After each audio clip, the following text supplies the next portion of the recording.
En vivo. Listo. Okay, so good night, everyone. So tonight we have the honor to have Dr. Salim Abdurauf from St. Louis University from Missouri, USA. He will talk about the usefulness of awake craniotomy in modern neurosurgery. Dr. Abdurauf granted his medical degree in St. Louis University School of Medicine. Afterwards, he completed his neurosurgery residency at Henry Ford Hospital. Posteriorly, he completed also his vascular neurosurgical fellow at Yale, and finally also completed his skull-based fellow at University of Arkansas. His research and other interests are mostly on awake craniotomies, right, on vascular and skull-based surgery. He has also published books on neurosurgical surgery and cerebral revascularization. And recently, he also published his book called Three Invaders, which I haven't had the pleasure to read yet, but I hope to do it soon. And his main clinical interests and expertise are on vascular and skull-based surgery. He's renowned for cerebral revascularization and awake craniotomy worldwide.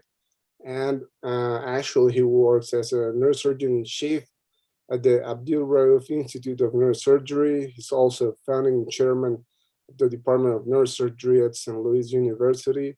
And as you all know, he is the global president of the Walter Dandy Neurosurgical Society, which has opened recently their neurosurgical club here in Colombia. So thank you very much for that. Just to remember you all guys that the WFNS just postponed recently the Congress for next year, March 13th to the 18th, 2022. And we hope to have you here also with us next year, depending on the pandemic's evolution. So thank you very much for your time. It's an honor and pleasure to have you here with us. Welcome, Dr. Abdurauf. Please go ahead with your presentation. Thank you, Dr. Edgar Robiano, for that very kind and humbling introduction. I'm honored to be with my colleagues in Colombia here, with the neurosurgeons, the colleagues, the residents, medical students, an amazing group I recently got introduced to. Very proud of them. So I'd like to go ahead and I'm going to share my screen now with this presentation here.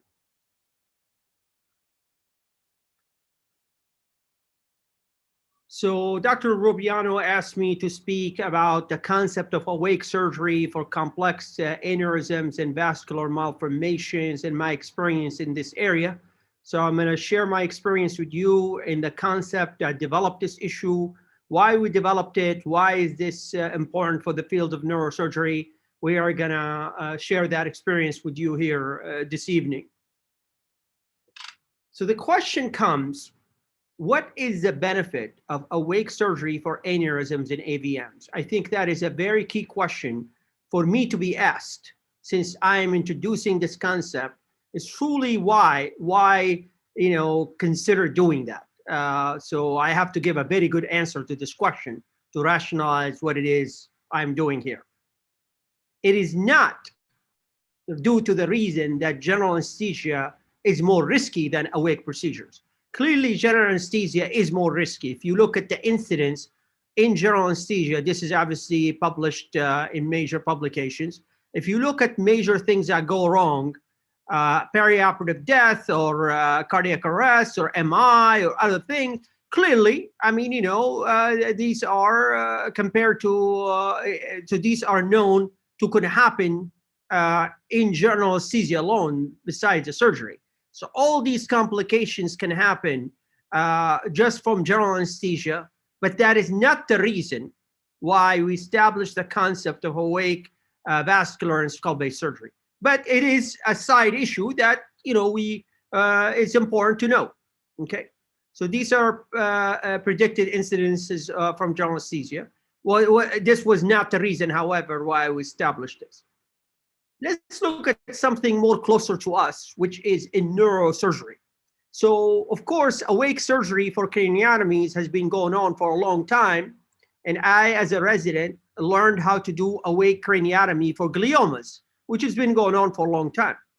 I think it's very important to note something very interesting I noted early on as I was starting to open the door for vascular and skull base for awake procedures. There was a very large study to look at the issue of awake craniotomy for gliomas that was published. And I think if you look at the data, it's very interesting. And what I want to show you is this. Essentially, if you look at the survival of patients who have resections of gliomas on awake versus under general anesthesia, the survival is better in the awake. You say, why is that? I'm doing the same surgery. Why is this large study showing this difference? The reason is when you are operating on a glioma and the patient in general anesthesia and you're in a functional area or close to it, you're being very conservative. You're being very sensitive because you don't want the patient to have a deficit, rightly so. But under awake, you're able to test the functional areas very closely so you can have a more maximal resection of the tumor. And that's the reason. It's that comfort level to do those things has led to better survival. So I just want to share this issue with you because that's very important to note that that has been noted in the field of neurosurgery before I started this new thing. But this is a very important observation that had to be made. So the question then becomes, what is the benefit of awake surgery for aneurysms? Let's start with aneurysms. The whole concept of this awake surgery for aneurysms and AVMs I'm going to show you is based on a singular fact. If you temporarily clip a blood vessel, and you would be doing it both in awake or general, you know right away what's going on with the patient in the awake. In seconds, you know right away. The neurophysiological testing in general anesthesia is not so good in many situations. You have a lot of false positives and negatives. That is the issue that makes awake very attractive, because if there is an issue, you can reverse a thing and rechange the clips, but it's too late after the patient wakes up if you're occluding a perforator that you don't know about. And that's really what this is about. Let me show you one of my first early experiences with this to show you. So this is a simple aneurysm. It's a grade 1 subarachnoid hemorrhage, a wide neck, small aneurysm. Okay, so this is a setup for the awake. Okay, this is in my operating room. Okay, you know, we have a lot of you know, people watching and stuff. That's fine, but this is the surgical field. All right. So here I am looking at the patient. Even though on the patient is not intubated. It's very comfortable. It's sedated, Very completely, deeply sedated. Has a mask on, but is not This is intubated. good. Okay, Yeah. very comfortable. Let's come here. Tom, show us how many hertz he has So right now. Because this was a study, we were doing neurophysiological testing with every patient to compare the awake with the general anesthesia. So we're looking at all the parameters. Better light. Okay, great, thank you. So now I'm inside the sylvian fissure, left sylvian fissure. Okay, and this is the aneurysm right here. Okay. This is the M2 divisions. M1 is going to be down here, okay? I don't like to use retractors at all. And of course, I'm looking at this perforator stuck to the dome of the aneurysm, okay? And I never put a clip on until I have seen circumferentially the whole aneurysm. So we are not clipping anything behind us here, okay? So far, everything is fine. We're good. Just want to show you how this thing goes.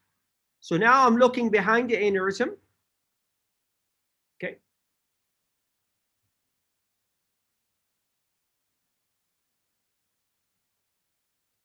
Okay, so I'm looking behind the aneurysm here, as you see. So that's the aneurysm right there. That's one perforator. That's another perforator. I mean, that's M2, M2. These are all M2s. I'll M1 is going to be down here. See, that's a big M2 right there, another M2. Wide neck, these aneurysms are very painful. These small wide neck aneurysms, they can be very painful, okay? Anyway, so behind the aneurysm, you see, so the technique I like to use, no retractor, sharp dissection. I believe in sharp dissection. That is, I think, safer dissection than to do a lot of blunt dissection, okay? So I'm looking all the way around. Now, Squeeze my fingers, Carrie. I just put a temporary clip on M1. So M1 is coming this way, M2, M2, M2. That's the aneurysm. As soon as I put a temporary clip on the M1, I'm going to test the patient, make sure he can tolerate the temporary clipping. Now, this is a very important point. There are some people within seconds will not tolerate the temporary clipping. And I know that right away. Neurophysiological testing does not tell you that every time. So this is real time now. We've just put the clip on. This is in seconds. I'm going to show you. Carrie, you're doing great, buddy, okay? All right. Don't move anything. Right Okay, now I am bipolaring the aneurysm to reconstruct it so that I put a clip on the aneurysm. This is real time, okay? Everything is fine. He's talking to me. This is within second.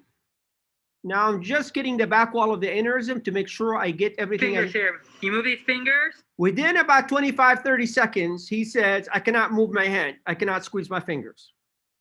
Okay. EEG, SSCP, motor evoked potential is totally normal. Can you move these fingers, Carrie? Temporary clip remover. I say, give me He's not temporary moving clip his fingers. removal right away. Okay. Okay. We have temporary clip remover. Quickly, I remove the temporary clip. No more. I'm not going to keep it. Now I'm going to clip this aneurysm without a temporary clip. Had I been under Here, general here. anesthesia, see, he's squeezing right away. Excellent. He can squeeze right away. Fine. Okay. So now I'm going to clip the aneurysm with no temporary clip. It's okay. It's no problem. But for these wide neck aneurysms, thin wall aneurysms, sometimes you want a temporary clip. So I'm going to put the clips on the aneurysm and no more temporary clip in this guy. Okay. I would have never known that if the patient was under general anesthesia. Means I would have been completely working, which could have resulted in a deep stroke or a hemispheric stroke. Okay.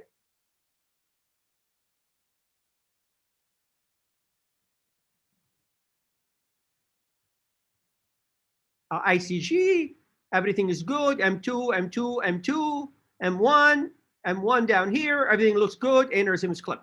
So that is the rationale for why we're doing what we're doing. So we published our first 30 cases of awake surgeries in the Journal of Neurosurgery. And we compared that to large data banks from throughout the United States for all the large academic centers. And if you look, the length of stay for our patients was 3 days, 7 days, 10 days, discharge to a facility other than home, meaning they're going to nursing home or to rehabilitation, 16%, 16%. For us was 3%. Stroke after surgery, which of course is the main thing, 7%, 9%, 14%, 3% in the awake cases. Modified Rankin scale, 1, meaning excellent, back to normal, median, not available in large study. 0 mortality, okay? Of course, mortality is very low in unruptured aneurysm surgery across the board. So the second question is, what is the benefit of awake bypass surgery? I just explained aneurysm, so you now rightly ask the question, okay, why would you want to do bypass surgery awake? So I need to explain this. Before I explain that, I just want to show you the technique I like to use, okay? So the high flow bypass is where you take a radial artery graft and you go all the way from the cervical carotid, all the way up here. And then you occlude the internal carotid artery after you do the bypass. And that way the carotid is occluded, the giant aneurysm is occluded in it. So the graft is very long, requiring long incision in the neck, long incision in the arm for the graft. So I came up with the idea, why not avoid something that extensive? So instead of doing a long graft from the neck here, I decided, because I was doing a lot of skull-based surgery through the middle fossa, I did encounter the maxillary artery, and I said, you know what? Why not use a maxillary artery instead of going all the way from here to here? So I described the technique of through the middle fossa, bringing the maxillary artery up and attaching the graft from maxillary artery to the middle cerebral artery. Then through a small incision in the neck, we occlude the internal carotid artery, okay? So a smaller incision in the neck, much smaller incision in the arm because we don't need a long graft. And the graft is short. In the physics of vascular surgery, the shorter the graft, the better chances for the graft not to thrombose. The longer the graft anywhere in the body, the higher the risk of thrombosis or occlusion of the graft. So there are multiple advantages to this. This was a cover page of Neurosurgery. This is in vascular neurosurgery. I'm honored that is known as the Abdraf bypass technique, and that's fine. But I want to tell you what this is before I explain the thing. So how does awake become an issue here? The biggest risk during high flow bypass are two steps that can get you in trouble. Number one, this anastomosis is not a problem. You're attaching to maxillary artery that goes to the face. It's not affecting the brain. You're putting temporary clips on this division of the MCA, temporary clip, to do this anastomosis. Well, how do you know during the time you're doing the anastomosis, you're closing this vessel, there is enough flow to the brain? You don't under general anesthesia. You're assuming. Whereas under awake, I put a temporary clip on, test the patient, make sure everything is okay. If they're okay, that's fine. If they have a problem, I'm going to go to another branch until I find the branch that has best collateral flow. So that's step one, which is the most dangerous, one of the two most dangerous steps in high flow bypass. What is the second step? After the bypass in place, what do I have to do? I have to occlude the internal carotid artery, because now we're relying on the bypass from the external to bring the blood flow. So I'm going to close the internal carotid artery in which the aneurysm is on. Well, under general anesthesia, you are praying that your bypass is working, everything is perfect before you occlude the internal carotid artery. Under awake, no. I'm going to test occlude when the patient is awake, make sure that my graft is carrying enough blood, everything is okay. So those are the two steps that are a game change. So this is this technique of high flow bypass that is Bob Spessler in his book. He's the one who did the naming. I thank him for that and so forth. So let me talk to you. I'm going to take you through these two steps.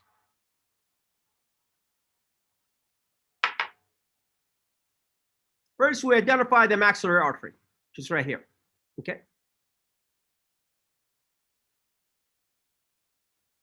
Then we want to know where the maxillary artery is on a CT angiogram right here. Okay. How far it is from the middle fossa is important to me. Now we're going to harvest the radial artery. Maybe a CC. So I have my partner getting me the graft length I need for depending on how long we're going to go from the neck or from the maxillary artery. We have my fellow is opening the head and my chief resident is making a small incision in the neck to do this.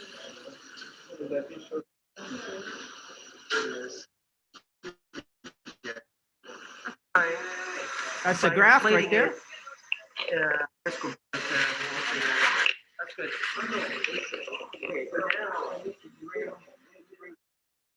Now so we're gonna first attach it to the maxillary artery. Now that's not a problem, as you know. The maxillary artery is not going to the brain. You take your time, whatever, it's fine. Okay. Checking flow, maxillary artery, nice flow in the radial artery, very nice. Now that step, the first step of the two steps, I found my middle cerebral artery division. I'm going to put a temporary clip and I'm going to test the patient. Lift her hand. Deborah, squeeze my hand. Perfect. Let go. She's doing fine with that artery occluded. Good collateral flow. Fine. I'm attaching. I'm talking to the patient. I'm enjoying. no problem, okay? Because there is not going to be a problem from that. Now we got to make sure the graft is working. The bypass is nice bypass, maxillary artery to middle cerebral artery. Very nice. We're very happy, okay? Now the second big step. We have to temporarily occlude the carotid, internal carotid artery, and then test the patient. Make sure that 10 minutes occlusion testing with neurological testing to be 100% for sure that closing the carotid, she's squeezing. Deborah, squeeze my hand again. Deborah, squeeze my hand real tight. All right, let go. All right. Let go. Perfect.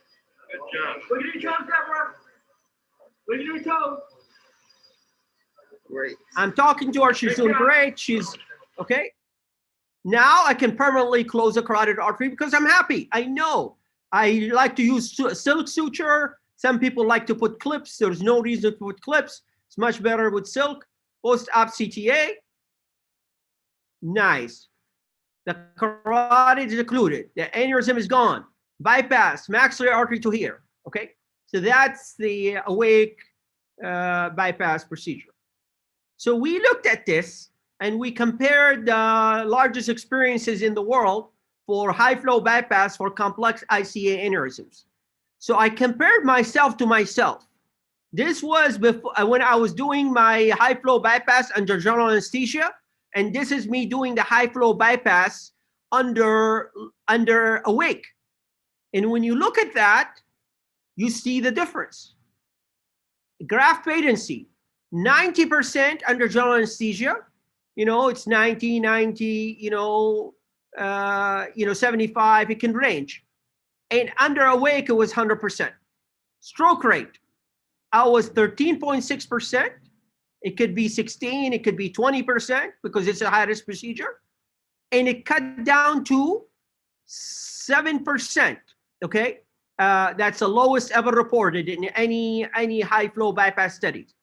7% under the awake, okay? And then modified Rankin scale, not available in a lot of studies. For the awake, it was very good, less than 2 at 93%. Mortality, 0%, knock on wood. We have not had a single mortality since we started doing the awake with this. Because why is there mortality in high flow bypass? It's because the second step, if you occlude the carotid and there is not enough blood flow, you can have a massive hemispheric stroke. We avoid that now. And then I comparing myself to my own general anesthesia procedures to my awake, and you see the difference in mortality, in stroke rate, in discharge, and all this stuff. You can look this up. Lastly, what is the benefit of awake surgery for AVMs? You say, okay, you explain to me aneurysms, fine. You explain to me bypass surgery, okay, I see it. How about for AVMs? Well, for AVMs, around the AVMs, there are two types of vessels, arteries. One that's going to the AVM, it's only supplying AVM with blood. That's the bad. The good, there are some normal vessels around the AVM that are bystander that are going to normal brain. And if by mistake you close those, you can get a stroke. In awake, I can test every vessel before I can occlude it if I'm not sure about. Under general anesthesia, you're just using your experience, right? I mean, you don't know 100% for sure. Let me show you this other case. So this is a patient, this is a really a close to my heart kind of case. I've known this guy since I finished my fellowship, and he and I kind of grew up together, okay? He has this massive AVM that goes, and he had this, I've been following him for I think 9 years. I've known him all my career because this was not operable. It's grade 5 AVM. Then he had this hemorrhage, okay? Comes to the ICU. He's intubated. He had to have a ventriculostomy, okay? And let me show you what the problem here is. This is AVM right here.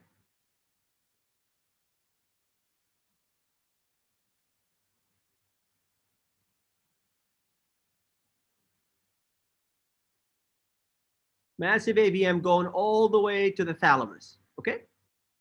On the dominant side, okay? So that's the issue. That's the AVM right there. So after a lot of discussions, he was in the ICU, getting better, started to wake up. I known his parents all these years. I had a detailed discussion with them. He's very young. He's like 20 years old. And we either said, let him have the, if he will to have the next bleed, he would die, or we decide to remove. The only reason I agreed to resect because I was now doing awake surgery. I would never have done this under general anesthesia. Just the risk is too high. So let me share with you. What's your favorite kind of music? Well, I like AC/DC and a little bit of Blessed Fall and a little rock music. Dr. Ragu here likes ABBA. Yeah. Okay, that's his favorite, man. Okay? He likes Dancing Queen too. And he likes the Police from the 70s. What do you say about that? It's crazy. I'm Don't become man. He's operating with me. I'm making fun of my chief resident. Okay? He's a pretty cool guy. Yeah, he's a cool guy. You know, You're all cool guys here. You think about my vision part. See, the main issue, one of the main issues is his vision, because we are working, of course, in the occipital area here, and then we're gonna move to other areas. So we have an ophthalmologist. We're doing visual fields as I'm testing certain vessels. What's that? What do you think of my vision so far? Your vision is okay so far. Yeah. I haven't done anything to it. You want? You see, I'm talking to him. Suddenly, I'm getting bleeding from this vein. Okay. Now the thing about awake, you got to stay very calm and cool. You cannot let the patient know. So this teaches you to be a better neurosurgeon. Okay. Yeah. Why did I decide to operate on it? Yeah. Because you see, for the years that you and I have been watching this, this is not a simple AVM, and I didn't want to take any chances. But it started acting up quite bad recently, and I thought once and for all we take care of it for you. Because when you just got admitted to the ICU, you had a lot of swelling and so forth in the brain, and I said, you know what, we just can't take any more chances with it. Right. You see, these are the large venous aneurysms in the AVM that I'm taking care of now. So I'm so glad we're just gonna take care of it for all. Yeah. Get rid of it. Like I said, man, my mom likes you. You're a cool guy. And Okay, this is the most important thing to say to me if I'm operating on you. You got to keep saying things that feed my ego. So that way I will do a nicer job. Okay, so just so you know, this is very important. she's got a lot of confidence in you, man. Of course, I'm kidding with you, but yeah, so this is the venous aneurysm. You and I have been watching this AVM for a long time. He and I grew up together. Years, man. 7 years, he and I. Long time. Long time, known each I other. have faith in you, bud. Thanks, Mike, buddy. No problem. So we're down to the tentorium now, okay? All the way around. We're down to the tentorium, all right? So obviously this was a very long day, okay? That's him 7 days after surgery for post-operative clinic visit. A guy I've been watching, grade 5 AVM for 7 years, finally is completely cured and has his AVM out. The only reason I was able to do that is because I was comfortable enough to do it in awake setting. I would not have done it in general anesthesia. The risk would have been too high. So we recently looked at, I have a large group right now reviewing all my AVM experience, and I have a pretty large, because I only do vascular and skull base, I have luckily developed a pretty large series. And I get patients from around the country, around the world. So I have, big data, luckily, to compare. Okay. So if you look overall at AVMs, we have gotten better with time as neurosurgeons. Okay. These are the largest experiences in the world of people who have done over 100 AVM surgeries. Okay. So these are people you recognize. These are some of the largest groups who have published their data. Okay. So you see, over time, we are getting really better. I mean, by now we're down to 7.6% morbidity and essentially almost close to 0% mortality. I say this because there's all this talk out there about Aruba trial, whatever. Remember, we can cure these AVMs at a very reasonable, respectable level. okay? And I think that's very important to know. When I compare myself, my first was a standard technique, and now with the newer technique with the awake, what happened? Morbidity went from 6.6% to 4.9%. Mortality went from 1% to 0.5%, okay? So that's the issue that these newer techniques I'm talking to you about have led to change in the outcomes for patients. So I've been talking to you all about this this thing with the awake. Of course, this is this was a study under institutional review board protocol, okay? So I do want to show you some of the data so that you know exactly how this was done. So for the awake surgeries, there were 4 levels of discussions with the patient and the family, because we were doing something, you know, for aneurysms and AVMs. So, first, the surgeon meeting with in the outpatient clinic or in the hospital and discuss the awake option. Second, discussion with the surgeon on the day of surgery. Third, discussion with the anesthesiologist to discuss the option of the awake. And finally, the resident. So that was in the IRB, 4 levels of discussions to give the option to the patient if they want it. Okay, so now I'm going to show with you this protocol, which we call the awake protocol, and this was the time of the study. Now, these outcomes I'm going to show you are done by the IRB committee. This is a board that does the review on their own. So this is not data analyzed by neurosurgeons or by the Department of Neurosurgery. This is done completely outside. So that's very important, I think, to note here. Okay, so what were the contraindications for awake? Patient says, no, I don't want it, fine. Or the anesthesiologist says, you know, I'm not sure about the airway anatomy, not suitable for awake, fine. So these 2 would automatically say no awake surgery.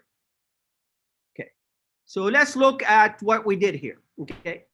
So all patients undergoing awake craniotomies, okay, the total number of patients during the study period was 202. 162 of them underwent awake. That's 80%, okay? This is an awake group, all right? The morbidity was 4.3%, and we will show you in a table in a second, morbidity and mortality. This is how the group, this group of doctors, not neurosurgeons, reviewed everything about every patient. We cannot, it is based on rules, we cannot show anything that tells about the patient, okay? So that's why that's blocked out. This is morbidity, this is mortality. And they put numbers next to each thing so that they did a complete analysis. You could see they went through the whole computer system, automatically pulled up every one of my patients. So this is a very detailed analysis done independently. And for the young neurosurgeons, my recommendation is in the future, when we publish large studies, I think the days of us subjectively presenting our data is not a good thing. I think having a third-party review is more objective, and I recommend that for all of us in the future.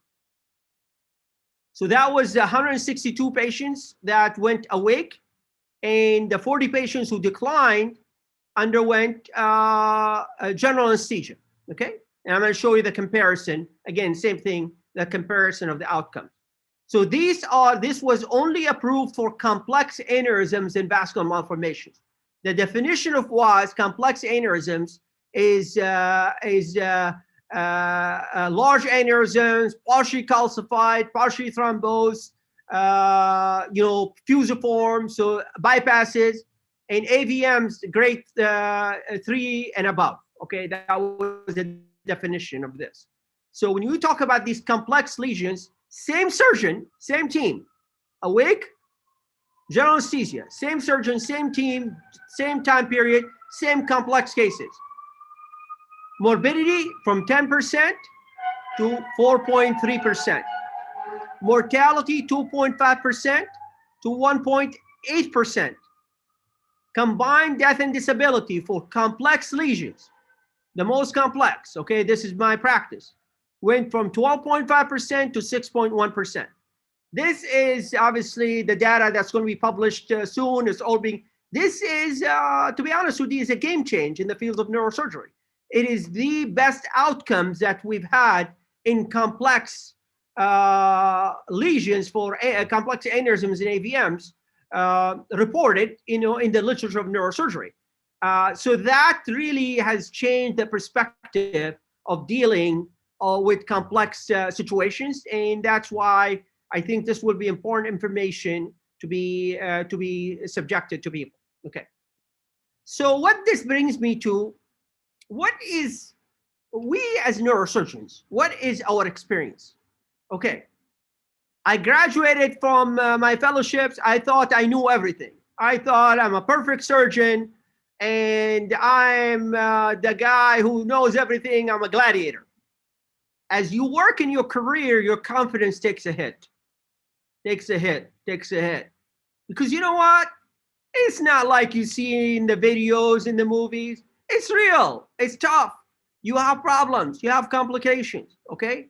You come down, your confidence comes down here as your years are going by. When you start getting better, you become an expert, what I call a master. You're not here. You're never there. That is not real. But you are where you need to be. This is called the Dunning-Kruger effect. There was actually a Nobel Prize given for this, okay? My aim in the field of neurosurgery, which I'm doing with the Dandy Society and everything else I'm doing around the world, is move this curve to the left. It could take a long time. For some people, this could be 20, 30 years. But 20, 30 years, you're getting old. I mean, what's the point of you working so hard and suddenly when you're quite old, you get to this point? Why not have it here? Everything I'm doing in neurosurgery is moving this curve to the left. I'm trying to show you the way to get you trained, educated in a way that you are enjoying yourself in the peak of your life, peak of your career early on, okay?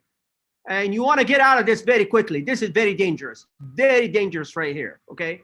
And I tell neurosurgeons I see early on when they act like this, they are getting themselves into a lot of trouble, okay? So this, you do not want to be here, okay? This is a very dangerous situation. So I'm doing a number of things. One of them is this Abdraf Institute of Neurosurgery, which as I go around the world and around the United States, neurosurgeons say, listen, we watch your videos, everything looks great, but how can I learn from your hands? The problem is in my own hospital, I only can train one chief resident and one fellow a year, not many people. But by the Abdraf Institute, I'm going to be doing surgeries in a number of places in the United States and a number of places around the world where I'm going to work with professors and neurosurgeons in their ORs to introduce some of these techniques that I just showed you. So I want to have a larger effect with my colleagues around the world, and I hope I will get the chance to come to Colombia as well. Soon, we're going to be disclosing a very large initiative around the world for all of our neurosurgeons, residents, and medical students. That's going to transform neurosurgical education. That's going to move the curve to the left. Move the curve or the education and getting to that expertise to the left a lot faster. And we are devising that model right now. And this will be, we're going to be announcing this within the next few weeks. I'm honored to have written the reference textbook for bypass surgery, and I'm very honored that it was forwarded by Professor Yashiko. But as Professor Eduardo Rubiano mentioned, I wrote the book that I always wanted to write all my life. Finally, it took me a long time, but I'm at a stage in my career this had to happen. It is actually getting very top reviews in the United States from various circles. I want to show you a very quick video.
I hope you guys will read it. Please look it up under www.3invaders.com. I hope you'll consider reading that book. So, Eduardo mentioned, we have clubs for medical students in every continent in the world, around the world. The first meeting, the first World Congress for neurosurgery medical students will be held in the island of Crete in Greece this October. This meeting will be held in South America in 2022. So there is a committee, including some students from Colombia, that will be involved in picking the site for the 22 meeting. And I hope all of you will be there as well, for that'll be held in South America in 2022.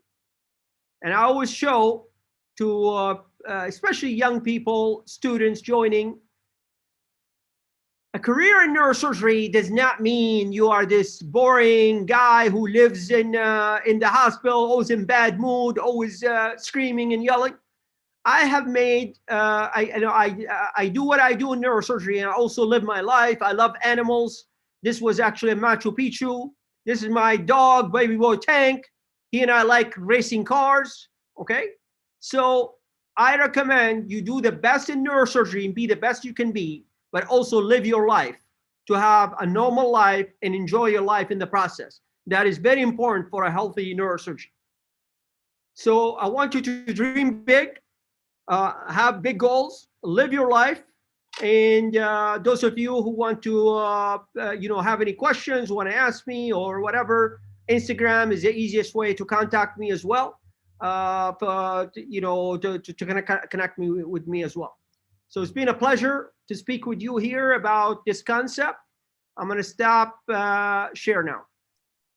Thank you very much, Dr. Abdul-Rauf. This is such an impressive, great work you have done. Thank you for your presentation. I know my dad is a vascular neurosurgeon. Actually, he trained himself, his fellow at Henry Ford's. Actually, my God, the 80s. So wow. I'm pretty much he's enjoying this. Is he with us right now? Is he with us? Yes, I don't know if he would like to ask you something, but I would love to meet him if he's here. I love to meet him because I was trained by some of the people he was. Because Gus Malik and those guys trained me as well. So yeah, if he's here, it'll be great to say hello to him. Yeah. Otherwise, I will let him know to contact you to talk about it. Please, I would love to speak with him. Absolutely. So everybody is encouraged to ask you questions. Yes, please ask any question you want. Anything about anything I talked about. Please. Yeah. Sorry if I talk in Spanish. So I also can encourage them. So, si alguien tiene preguntas, puede hacerlas, y si quiere hacerlas en español o por algún motivo, también puedo traducirlas si quieren, pueden escribirlas por el chat. So in the meantime, I would like to ask you a couple things, Dr. Abdul-Rauf. So I'm pretty sure that most of neurosurgeons are very, scared, if we can call it that way, that probably, I don't know, it's scary, to go into an aneurysm and go awake into awake craniotomy. I would like to know what's your protocol if you have an intraoperative aneurysm rupture. Yeah, that's a very good question, and that's a question I get asked all over the world about it. So there are two. First, let me discuss a general topic. Essentially, unfortunately, there is a limitation for awake surgery. It can only be done in the hands of people who have a lot of experience. So awake aneurysm, bypass surgery, AVM surgery cannot be done. So when I was starting out vascular, there's no way. I'm so scared with the surgery alone, let alone having the patient awake. There's no way. So it requires that getting to that curve that I was talking about, that you have done so much vascular work before you get to the awake stage. So unfortunately, it's limited because of that reason. It requires a lot of experience before you get there. Regarding the question about what happens if the aneurysm ruptures, It is exactly what you would do otherwise if the patient is awake or under general anesthesia. So I'm going to actually show you a quick situation where the aneurysm ruptured, and just to show you how it was handled. Let me find that case here real quick, just so that we will, get into that situation here to explain that very well. Okay, so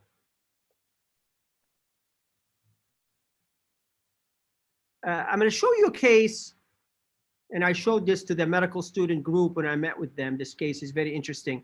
It's actually a guy who's a guitarist in a band in the United States. He has a subarachnoid hemorrhage, grade 1, goes to this hospital.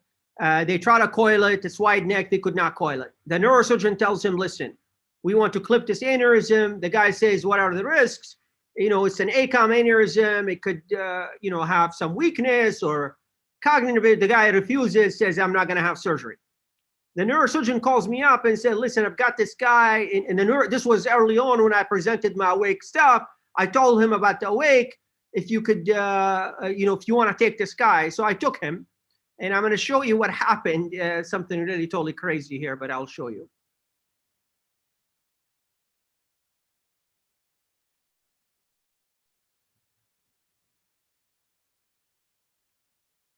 So this is a patient right here. That's the ACOM aneurysm. This was a bad situation because the rupture occurred not while we were working on the aneurysm. It was a weird thing. The minute we opened the dura, and I'm not even down to the aneurysm re-ruptured, okay? So I'm gonna show you what happened. And this patient is not intubated, okay? So I get down really quickly to the area of the aneurysm. I very quickly microscope in, put temporary clips on the 2A1s very fast, and this is when we started recording. Everything happened so fast. Anyway, so this is the aneurysm bleeding, okay? Remember, you see the whole of the aneurysm. It's an amazing case. Look at your toes. Look at your See, the guy's doing fine because he's awake. So now I get to the aneurysm. I'm gonna control it right away, right there.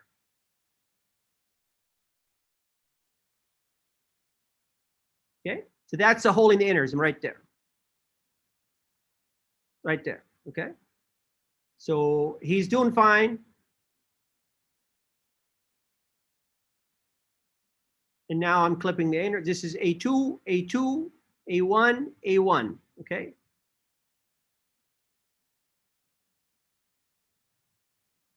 Closing that neck of the aneurysm. That's A2 just behind us right there, okay? So now remove the temporary clips, optic nerve. We had promised this guy, but we didn't know all this gonna happen. We promised him once I have the clips on, I'm gonna check everything in case there's any issue with the perforator or anything like that. He demanded that we have his guitar with him. We brought it in. So I said, okay, I'm gonna do what I promised you. Everything is perfect. He's doing great.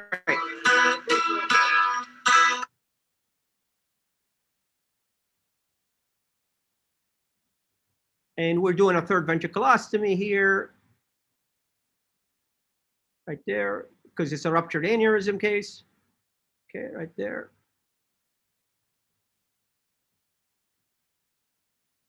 Now I'm going to show you something fun.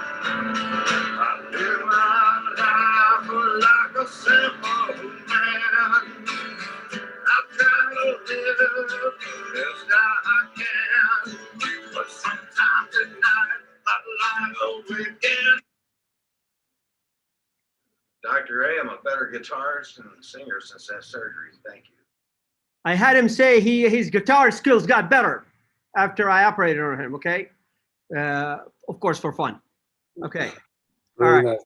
Thank you very much. So that's, yeah, so the handling of the situation is no different than if the guy was under general anesthesia. Exactly the same steps, okay? So it doesn't, but you know, Edgar, it needs experienced surgeons like you. This cannot be, I'm out of my fellowship, I'm starting to do aneurysm, I'm gonna do them awake.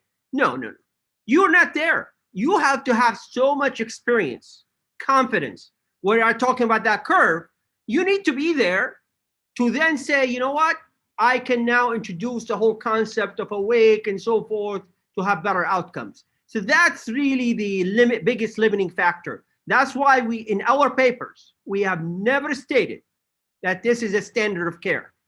I have never said at any meeting in the world, because the outcomes are better, now this is a standard of care.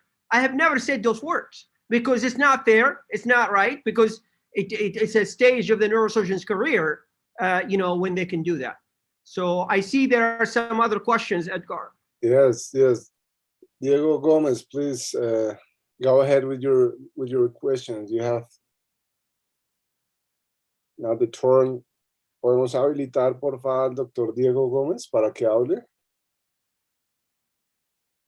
Ya está habilitado, doctor. Listo. Vamos a ver si... Ok. Adelante. Hola, hello. Thanks, Edgar. Thanks Hi. for your kind invitation. Thanks, doctor. Actually, I was coming to my home and I saw on Instagram this topic, and it was very interesting because I thought I arrived home early, maybe I can hear maybe a talk, and I found very impressive talk. Thanks a lot. You are a genius in vascular surgery. So thanks a lot for all your knowledge. This when I saw the title, I was thinking awake craniotomy in vascular. I have heard about that, but not about your numbers and your experience, because I really like the vascular surgery. I get my degree maybe 4 years ago. So now I'm in the part of the curve when my confidence is getting down. Yes, yes, Diego, it's okay. First of all, thank you for your very humbling words. But yes, this time your curve is coming down. Remember, things are gonna get better, and you're gonna get back on that curve. But be smart, be conscientious about your decisions, and keep on the road. Okay. Okay. Yes, and I wanna ask you first is what kind of anesthesia did you use? I mean, in the epidural approach, it's very painful about the muscle, and I think it's hard for the patient. Yeah. Because in the convexity surgery for gliomas, it's okay, and it's a nice experience for the patient. But so my question is, a sleep awake craniotomy or awake totally in the entire surgery? Yeah, so those are good questions, Diego. Thank you for your kind comments. So my patients are not intubated at the whole. There's not intubated, extubated. We don't do that. Okay. The issue, my learning curve of awake, I learned a lot of things.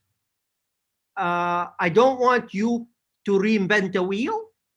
This is the reason why I'm doing the Abdraf Institute thing, where people who want to develop these programs, and it has to be a program. You cannot say, okay, I'm going to do 1 awake aneurysm a year. That's crazy. No, if you want to develop a program where you're going to do aneurysms, AVMs, bypasses, and skull-based tumors, I didn't show in this my skull-based experience. I'm doing all skull-based tumors awake now for the same benefits. That's a different, and we can talk about it another time. But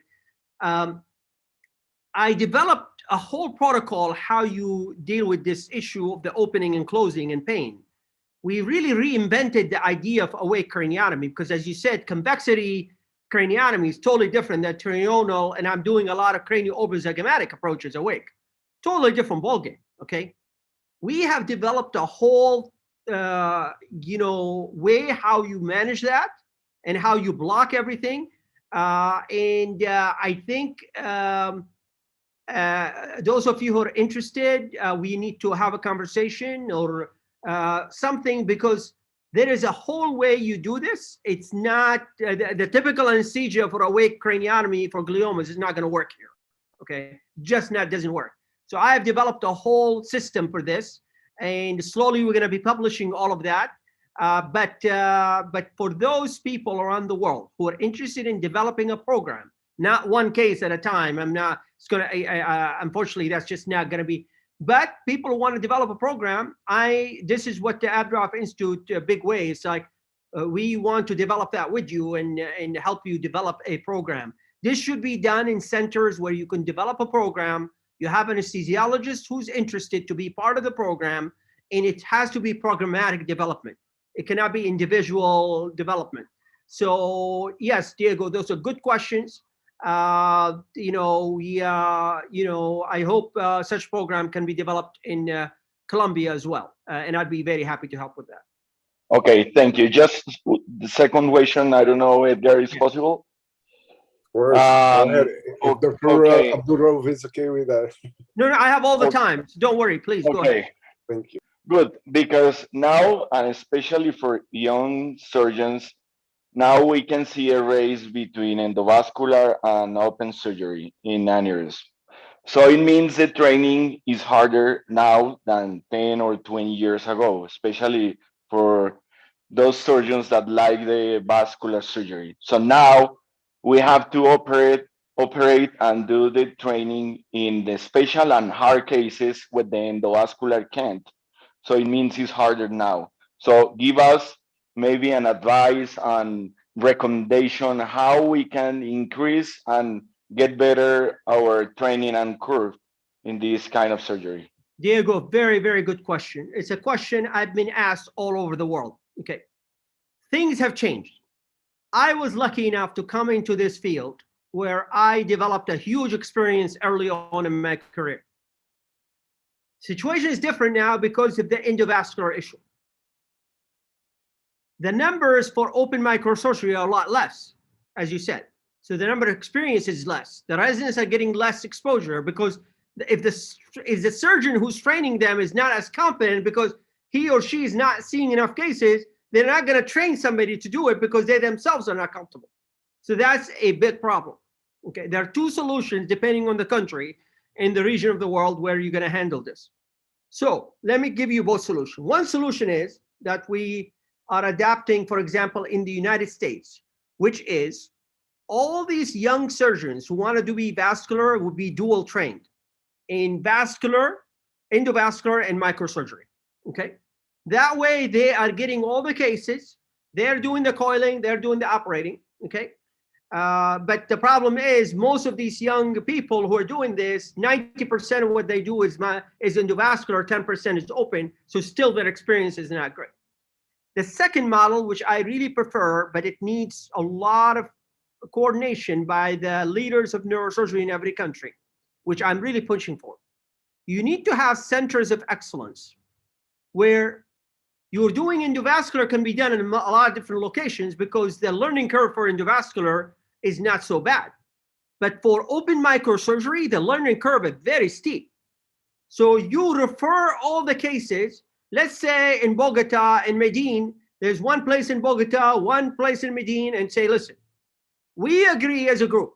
We have vascular centers, we do endovascular, but we have to do a complex aneurysm, AVM, or a bypass. We're sending it to these two surgeons in Bogota, or we're sending them these two surgeons in Medellin. That's where we have agreed as a group. So what happens, those two surgeons develop a lot of experience, and they become really, really good at what they're doing.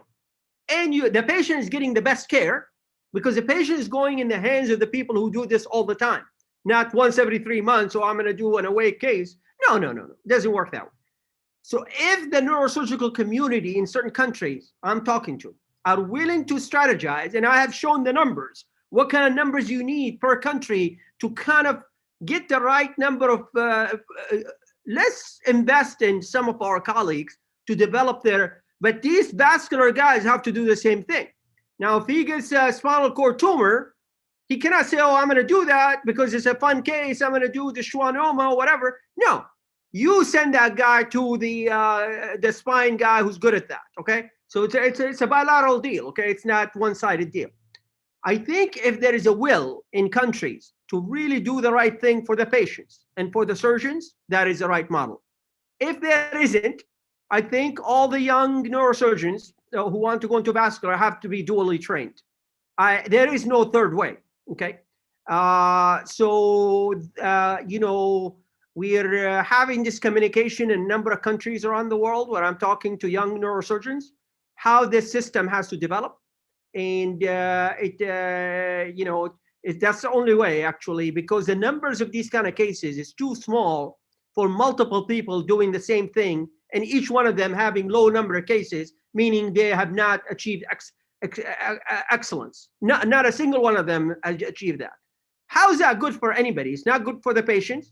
It's not good for the neurosurgeons. So why do we keep beating that horse all the time, everywhere? Why is it? I mean, that is just wrong way to think. But it is a reality. I am doing all I can around the world to make that impact. As you know, and this is no strange to you, there's a lot of politics in this, and there's a difference across generations in thinking about this. But so that's the biggest wall I have hit in handling this issue. Okay, but yeah, one of those two are the models to proceed forward to answer that question. A very nice question, Diego. I appreciate it. Thanks. All right, so I will give now the turn to Daniel. Vamos a darle la palabra a Daniel, que está levantando la mano en ese orden. Muchas gracias, Dr. Edgar. Thanks, Dr. Salim. Taking into account the amount of expertise needed to do these awake neurosurgery procedures, I would like to ask is there any other operating group doing this awake neurosurgery in the world right now? Because as you shown in the serial cases, there were like few people maybe, or few numbers compared to the other approaches, maybe thousands of cases compared like to the hundreds that you have done. Is there any other group doing this? No. So, as you know, Danielle, awake craniotomy was done before me for gliomas. I did not invent it, but the concept for vascular and skull base is something I introduced. So when I've done this series, a number of surgeons around the world who have been in touch with me now in major centers, these are experienced surgeons who've done their first few cases awake for aneurysms and AVMs. And that was done in coordination with me to talk about the protocol and everything else. These are very experienced senior surgeons. But there are no centers with large experience in the world except for mine right now. And I think to catch up, you have to do what I just talked about recently. You have to have those centers of excellence. There are a few surgeons who are willing to develop that model and that center of excellence. It cannot be done widely, unfortunately. So yeah, so that's a thing. The experience is very early. This is a very young thing in neurosurgery, and it unfortunately requires a lot of experience to start with. So that's why this is very early experience. But our most recent data, which is independently reviewed, does show a significant decrease in morbidity and mortality for the reasons of temporary clipping and perforators and everything else. Now, we have to decide, is that worth it for us to think about developing those kind of programs in countries, to invest in some surgeons and teams to develop that model? Now that's up to, I cannot dictate to other people in countries what to do, but the data speaks for itself, and I think, I hope that people will consider that as they make big decisions about how they do neurosurgery in their countries. Thank you, Daniel. Thanks to you, Dr. Salim. I agree with you that the data speaks for itself as well. You compare yourself as an experienced neurosurgeon against your new experience with this new protocol you developed, and it went great. Thanks so much. Thank you, Dan. Yeah, the most important thing here is it would have been very critical for me to compare myself to other people. Then it's comparing apples and oranges. I mean, the fact is when you compare yourself to yourself and have the data reviewed externally, that gives it a lot of strength, okay? So that's what we're trying to say. We're not pushing this issue. We're just saying, please consider it from that standpoint. All right, so let me introduce Dr. Fonseca first. So he's raising his hand. So Dr. Fonseca is the most recently past president of the Colombian Association of Neurosurgery. He's also a microvascular and endovascular trained neurosurgeon. So now, Dr. Fonseca, please go ahead. Nice to meet you, Professor Francesca. I appreciate it. Thank you, Edgar. Thank you, doctor. Yes, amazing, amazing, amazing chat. And yeah, very inspiring, really inspiring. And I will share with you some experience that I have in the same way. Some years ago, doing an endovascular case, posterior communicating artery aneurysm, the patient was impossible to intubate it by the anesthesiologist. So we decided to do him awake, and it was such an easy case, such a good final result that we started to do it with most of our no rupture aneurysm when, as you say, when the patient agree. So we do many cases, endovascular cases, with the patient awake. You are right. When we come to this point, we have to have a lot of experience, and maybe the curve has to be very, very, very mature. Yeah. And with the cases that we do intracranially, we have a good experience, more than 1,000 cases in total. So we haven't started, but just because most of the anesthesiology people don't want to do it. And the patients in Colombia are not very happy, not very easy to do so, at least in my region, not very easy to do so. Here in Colombia, we have a problem to have a program, the reference program, because of the health system doesn't help. Yeah. Well, you are a it's leader. Not very easy. You are a leader, Dr. Francesca. I think this discussion, people like you can drive that discussion, for these kind of reference centers. So as leader, Yes. maybe you and I can some offline talk and discuss these issues in the future. I think leaders like you are the people who can make an impact, for the best interest, for the outcomes of patients, that will be a driving force in that. And it's really amazing to hear you. It's really amazing to see your cases, and inspiring. Wow, we tried. Well, I'm honored and humbled by you to say that, and I look forward to meeting you in person. In person. We will look forward to have you here in Colombia, maybe next year. Yes, sir. And, I plan. Yes, for sure. And I want you to tell you have to be very proud of the medical students in Colombia. The club in Colombia has been amazing with the ideas and things they're doing. These are future neurosurgeons. So yes, I just want to make sure that you are proud of this group. Thanks a lot, doctor. Thanks a lot. And well, thank you. We will see soon. Thank you. Thank you, Dr. Fonseca. So we have another one. So Felipe is raising his hand. Podemos darle palabra al doctor Felipe, por favor. Tiene el permiso. Hi, Dr. Salim. Hi, Dr. Edgar. Felipe, how you doing? How are you? Good to see you here. Yes, me too. First, I want to say thank you to Dr. Edgar for refer this invitation to the neurosurgeons here in Colombia. And my question is for you, Dr. Salim. What is your advice for us, the residents and the young neurosurgeons, for how can we impact the future of neurosurgery? How can we change the way that the neurosurgeons are looking today? How can we change? How can we impact in the future? Yes. Felipe, first of all, I want to acknowledge you. Felipe has been very critical in establishing our club as well as our league for the residents in Colombia. So we're very proud of you, Felipe. Yeah, you will make the difference like I made in my career. Neurosurgery is a very young field. It is baby field. There's so much to be done. So with the clubs and the leagues and the chapters we have around the world, we are reimagining the contribution that will be made by neurosurgeons like you in the future. And that's by moving the curve to the left is what I'm talking about. I'm going to help you, guide you guys into moving that curve to the left. We have all the plans in place. We're going to help you. You guys will contribute significantly to specialty. It's very young specialty. Okay.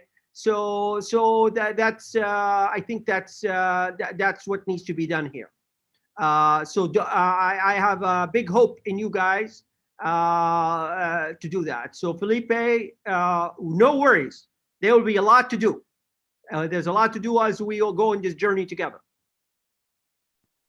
Thank you, Dr. Salim. And I want to say thank you again to Dr. Edgar. Thank you very much.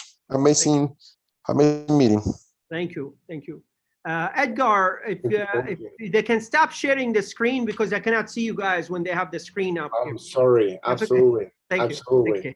So yeah. I just wanted to ask you finally, I was wondering, what do you think about that maybe your expertise, right, maybe influence on that results, maybe is biasing also that your last cases are, all awake. Maybe you have thought that it could be also because of your learning curve. Maybe. Yeah. I mean, that's a very good point. But remember, the comparison we made between my general and awake was in the same time period. Those were the patients who said, no, I don't want to have awake. So it's not, those are not early cases. Those are cases during the study period that I'm doing in the general. So the comparison is more, and but I do want to say, what is the experience for the patient? So one of our medical students did a very interesting study while we were doing this trial. And what they did, they went to the patients post-op and they did a survey. And the survey was simple.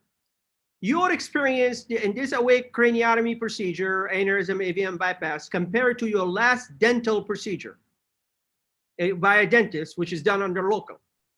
Across the board, 85% said the dental procedure was a lot more uncomfortable than was this awake craniotomy. Okay. So if you and I, like I'm going tomorrow to have my wisdom tooth out, if I'm willing to do uncomfortable procedure for a dental procedure, why would I not want a better outcome awake when I know the outcome is better? That's a discussion once you develop a center that needs to have with the patients. If the patient understands, listen, there is a difference in outcome, okay? This is a difference in the outcome in my hands, okay? It's gonna be this versus this. I just gotta be honest with you, okay?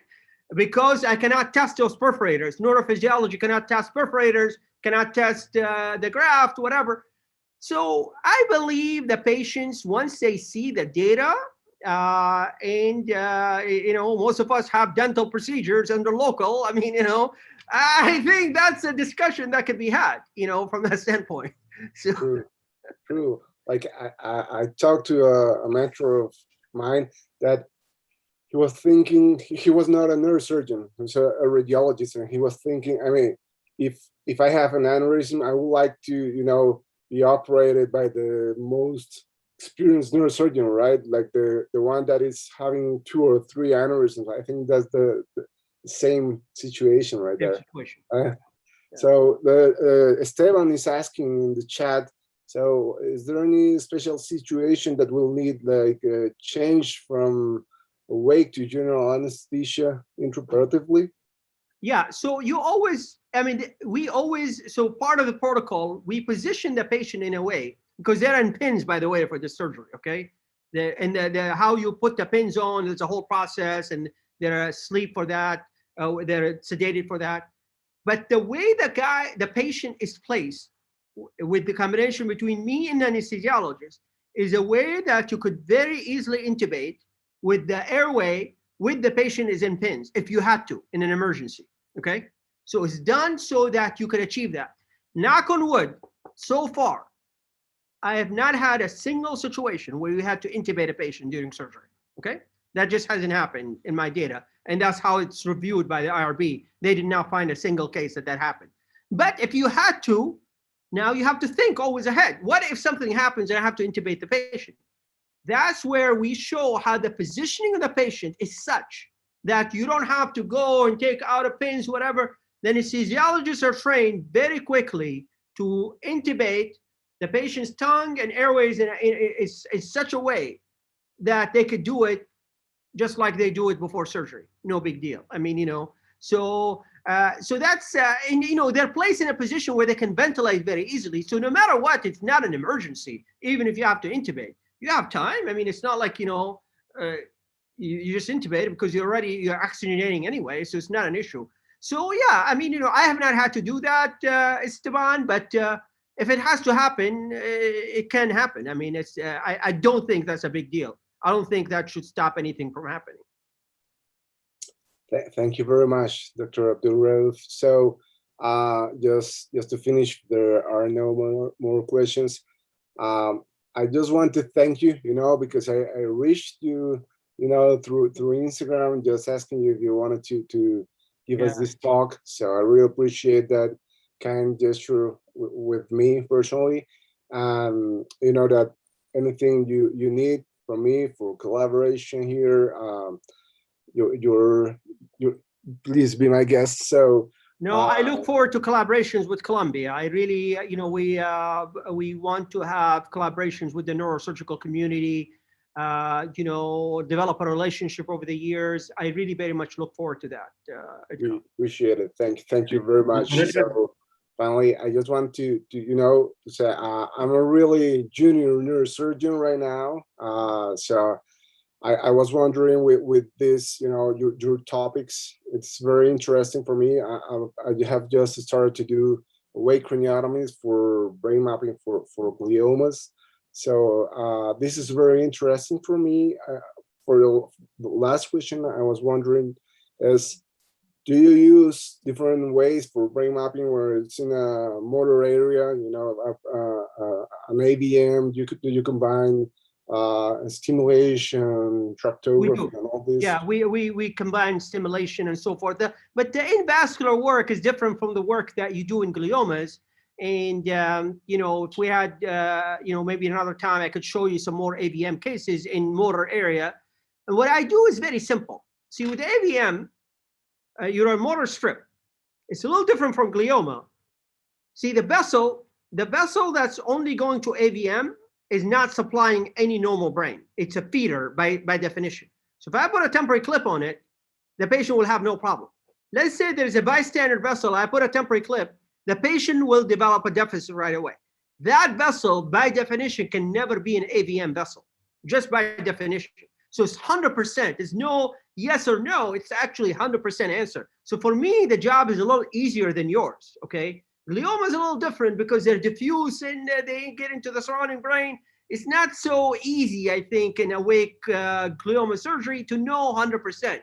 The nice thing about vascular work, which is really unique, is that you have 100% answer. So that's why I believe, and I may be biased, awake surgery makes far more sense for aneurysms and AVMs than for gliomas. Although the neurosurgical community does it for gliomas, not for vascular, but from objective scientific standpoint, it is very specific. The vessel, yes or no. So it's 100% versus, diffuse areas. So, but I think like anything new, I mean, it takes time for people to accept and so forth, and I respect that. I mean, I'm not fighting this issue. I'm just showing the data and just say where there are some centers, so because it requires a pretty steep learning curve, to get to that point. So this cannot be, well, this is the only way. No, this is we don't want to make any such statements. Absolutely. Thank you very much. Yeah, thank you for your time. I know it's been a long time now, 1 hour and a half. So I really appreciate it. I hope to have you here personally. Also, if we can do further meetings also. I would like to know if there's any chance in the future, if you can help us to have a talk from your anesthesiology group, that maybe would help us, for improving our groups, all the hospitals here. That would really be appreciated. That'd be great. It's Thank really you. my honor, my privilege. It's been great. Thank you so much. The honor is mine. Thank you very much. We appreciate it. Have a good night. Thank you. Bye bye. Buenas noches. Gracias a todos.